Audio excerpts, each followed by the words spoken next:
വിശദമായ വാർത്തകളിലേക്ക്. ബീഹാറിൽ ആദ്യഘട്ട പത്രികാ സമർപ്പണത്തിനുള്ള സമയപരിധി നാളെ അവസാനിക്കാനിരിക്കെ സീറ്റ് നിർണയം പൂർത്തിയാക്കാനാകാതെ ഇന്ത്യ സഖ്യം. ഔദ്യോഗിക തീരുമാനം വരുന്നതിനു മുൻപേ കോൺഗ്രസ് 17 സീറ്റുകളിൽ സ്ഥാനാർത്ഥികളെ പ്രഖ്യാപിച്ചു. സീറ്റ് നിർണയത്തിൽ കോൺഗ്രസിൽ പ്രതിഷേധം ശക്തമാണ്. പട്ന വിമാനത്താവളത്തിൽ നേതാക്കൾക്കെതിരെ പ്രതിഷേധവുമായി നേതാക്കൾ രംഗത്ത് വന്നു.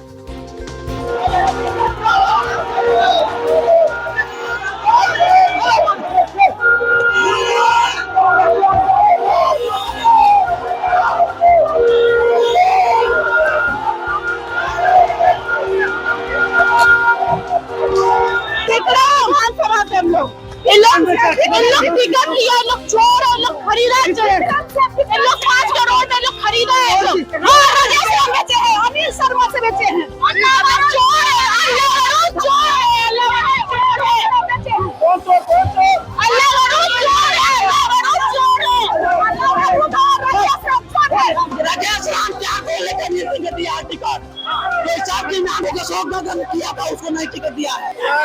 4 करोड़ खेत बेच के अनिल शर्मा पैसे दिया, इसको जांच करा दो। अखिलेश सिंह और ये राजेश राम मुर्दाबाद, राजेश राम मुर्दाबाद, मुर्दाबाद मुर्दाबाद।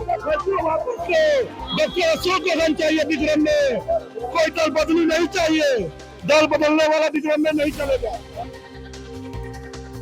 രാഗേഷ് വിവരങ്ങളുമായി. രാഗേഷ്, ഒരു തെരഞ്ഞെടുപ്പ് പ്രഖ്യാപിച്ച് ആദ്യഘട്ടത്തിലൊക്കെ ഇത്തരം പ്രതിഷേധമൊക്കെ സ്വാഭാവികമാണ്. ആ പ്രതിഷേധത്തിനൊക്കെ ഒടുവിൽ ഒരു തീരുമാനമെടുത്ത് തെരഞ്ഞെടുപ്പിലേക്ക് കടക്കേണ്ട അല്ലെങ്കിൽ പ്രചാരണത്തിലേക്ക് കടക്കേണ്ട സമയമായിട്ടും കോൺഗ്രസിൽ പ്രശ്നങ്ങൾ തീർന്നിട്ടില്ല. ഔദ്യോഗിക പ്രഖ്യാപനം വരും മുൻപ് കോൺഗ്രസ് പ്രഖ്യാപിക്കുന്നു. വിമാനത്താവളത്തിൽ പരസ്യമായി വലിയ പ്രതിഷേധമുണ്ടാവുന്നു. സത്യത്തിൽ ഇന്ത്യ സഖ്യത്തിന്റെ സ്ഥാനാർത്ഥി നിർണയം ബീഹാറിൽ വലിയ പ്രതിസന്ധിയിലാണോ? അതെ ശ്രീജ, കാരണം 2 മുന്നണികളിലും പ്രശ്നമുണ്ടായിരുന്നു. പക്ഷേ NDA അവരുടെ പ്രശ്നങ്ങളൊക്കെ തന്നെ പരിഹരിച്ചു. സ്ഥാനാർത്ഥി പ്രഖ്യാപനത്തിലേക്ക് കടന്നു. BJP 3ാം ഘട്ട പട്ടിക 18 പേരുടെ ഇന്നലെ പ്രഖ്യാപനം നടത്തിയതോടുകൂടി 101 മണ്ഡലങ്ങളിലും BJP മത്സരിക്കുന്ന എല്ലാ മണ്ഡലങ്ങളിലെയും സ്ഥാനാർത്ഥികളെ പ്രഖ്യാപിച്ചു. സഖ്യകക്ഷികളുടെ കാര്യത്തിലും സ്ഥിതി സമാനമാണ്. പക്ഷേ ഇന്ത്യ സഖ്യത്തിലേക്ക് വരുമ്പോൾ അങ്ങനെയല്ല.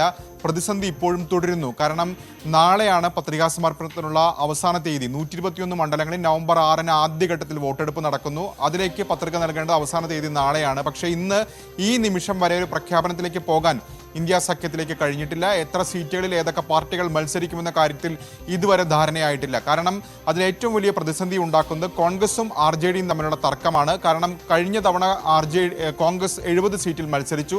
പക്ഷേ 19 സീറ്റുകളിൽ മാത്രമാണ് അവർക്ക് വിജയിക്കാൻ സാധിച്ചത്. അതായത് കഴിഞ്ഞ തവണത്തെ തോൽവിയിലൊരു പ്രധാനപ്പെട്ട കാരണം കോൺഗ്രസിന്റെ മോശം പ്രകടനമായിരുന്നു. ഇത്തവണ കൂടുതൽ പാർട്ടികൾ ആ മുന്നണിയിലുണ്ട്. പ്രത്യേകിച്ച് കഴിഞ്ഞ തവണ മുന്നണിയുടെ ഭാഗമാകാതെ സീറ്റ് നിർണയത്തിൽ പിണങ്ങിപ്പോയ VIP ഇപ്പോൾ ഇന്ത്യ സഖ്യത്തിനൊപ്പമാണ്. അവർക്ക് സീറ്റ് നൽകേണ്ടതുണ്ട്. അതുകൊണ്ട് തന്നെ 58 സീറ്റ് മാത്രമേ പരമാവധി നൽകാൻ കഴിയൂ എന്ന നിലപാടിലാണ് RJD ഉള്ളത്. കോൺഗ്രസ് ആകട്ടെ 65 സീറ്റ് ഏറ്റവും ചുരുങ്ങിയത് വേണമെന്ന നിലപാട് ആവർത്തിക്കുകയും ചെയ്യുന്നു. ഇതേ തുടർന്നാണ് ഇപ്പോൾ വലിയ പ്രതിസന്ധി ഉണ്ടായിരിക്കുന്നത്. ഇന്നലെ ഡൽഹിയിൽ കോൺഗ്രസിന്റെ ചർച്ചകളായിരുന്നു, സീറ്റ് നിർണയ ചർച്ചകളായിരുന്നു. അപ്പോൾ കോൺഗ്രസ് ആസ്ഥാനത്ത് പോലും വലിയ പ്രതിഷേധമുണ്ടായി. പ്രത്യേകിച്ച് പുതുമുഖങ്ങൾക്ക്, യുവാക്കൾക്കൊക്കെ സീറ്റ് നൽകണം, നേതാക്കളുടെ ഇഷ്ടക്കാർക്ക് മാത്രം സീറ്റ് നൽകരുതെന്നായിരുന്നു അണികൾ മുദ്രാവാക്യം മുഴക്കിയിരുന്നത്. അതിനുശേഷം PCC അധ്യക്ഷൻ രാജേഷ് റാം അടക്കമുള്ളവർ പട്നയിലെത്തിയപ്പോഴും സമാനമായ സാഹചര്യമുണ്ടായി. പ്രത്യേകിച്ച് സീറ്റ് വിൽക്കുന്നു, വലിയ കോടികൾ വാങ്ങി സീറ്റ് വിൽക്കുന്നു എന്ന ആരോപണമാണ് ബീഹാറിന്റെ ചുമതലയുള്ള കൃഷ്ണ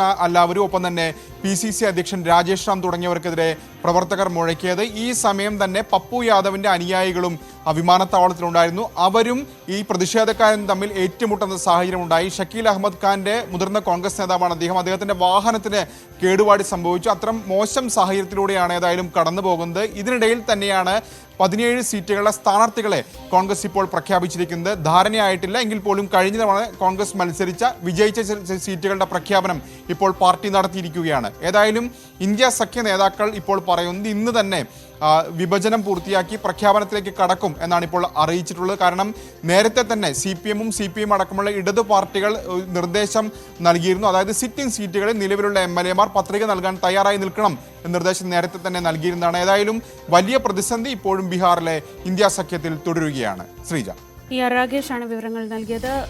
ഇന്ത്യ സഖ്യം ഒരു സീറ്റ് നിർണയത്തിലേക്കോ ധാരണയിലേക്കോ എത്താൻ കഴിയാത്ത സാഹചര്യത്തിൽ നിൽക്കുന്നതിനിടെയാണ് വിമാനത്താവളത്തിൽ വെച്ച് പ്രവർത്തകർ തന്നെ നേതാക്കളെ ഓടിച്ചിട്ട് മർദ്ദിക്കാൻ ശ്രമിക്കുന്ന തരത്തിലൊക്കെയുള്ള ദൃശ്യങ്ങൾ പുറത്തു വരുന്നത്. സീറ്റ് മറിച്ച് വിൽക്കുന്നു എന്നാരോപിച്ചാണ് ഇങ്ങനൊരു പ്രതിഷേധം ബീഹാറിൽ ഇപ്പോൾ നടക്കുന്നത്. രാകേഷാണ് വിശദമായ വിവരങ്ങൾ നൽകിയത്.